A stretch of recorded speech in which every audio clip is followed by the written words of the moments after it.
আসসালামু আলাইকুম। আমরা সবাই তো ডাল রান্না করতে জানি, কিন্তু হাতে যখন সময় খুব কম থাকে তখন কিভাবে চটজলদি ডাল রান্না করে নেওয়া যায় সেই রেসিপিটাই আজকে আপনাদের সাথে শেয়ার করছি। 10 থেকে 12 মিনিটের মধ্যেই কিন্তু এই ডালটা সম্পূর্ণভাবে কমপ্লিট হয়ে যায়, আর খুব কম মশলায় কিন্তু এই ডালটা তৈরি হয়ে যাবে। তো চলুন আমরা দেখে নিই কীভাবে ডালটা রান্না করে নিয়েছি। তো প্রথমে আমি হাফ কাপ পরিমাণের মসুর ডাল নিয়ে নিয়েছি, এর সাথে ধনিয়া পাতা, পেঁয়াজ, কাঁচামরিচ, রসুন আর জলপাই নিয়ে নিয়েছি। এরপর আমি ডালগুলোকে ভালো মতো পরিষ্কার করে নিয়ে এর মধ্যে পেঁয়াজ কুচি, রসুন কুচি দিয়ে দিচ্ছি, তার সাথে 4টে কাঁচামরিচ দিয়ে দিচ্ছি।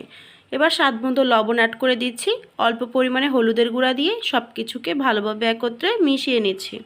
আপনার ডালটা কতটুকু মজা হবে এটা কিন্তু সম্পূর্ণভাবে ডিপেন্ড করবে আপনার মেখে নেওয়ার ওপর। যত ভালোভাবে মেখে নিতে পারবেন তত বেশি মজা হবে। তারপর আমি অল্প পরিমাণে সয়াবিন তেল অ্যাড করে দিয়েছি, আর সব কিছুকে আবারও ভালোভাবে একত্রে মিশিয়ে নিচ্ছি। এবারে আমি পর্যাপ্ত পরিমাণে পানি অ্যাড করে দিচ্ছি, আর এই পানিতেই কিন্তু ডালটা সম্পূর্ণ হয়ে যাবে।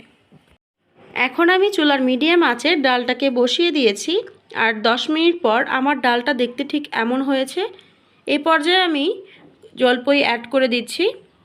জলপাইয়ের সিজন দেখে আমি এখানে জলপাইটা অ্যাড করে নিয়েছি। যদি আপনার হাতের কাছে জলপাইটা না থাকে সেক্ষেত্রে না দিলেও চলবে। এখন আমি ডালটাকে হালকা নেড়ে চেড়ে দিচ্ছিলাম, আর যখন ডালটা প্রায় হয়ে আসবে তখন আমি ধনিয়া পাতা কুচি ছিটিয়ে দিচ্ছি, আর 2 মিনিট অপেক্ষা করেই ডালটাকে নামিয়ে ফেলবো। আর এই তো আমার ডাল রান্নাটা শেষ হয়ে গিয়েছে। খুব কম মশলায় খুব কম সময়ে তৈরি হয়ে যায়। আপনার হাতের কাছে যদি সময় খুব কম থাকে তাহলে কিন্তু আপনি এই রেসিপিটা ফলো করে রান্না করে নিতে পারেন। আজকের মতো বিদায় নিচ্ছি, দেখা হবে অন্য একটি পর্বে। সে পর্যন্ত ভালো থাকুন। আল্লাহ হাফেজ।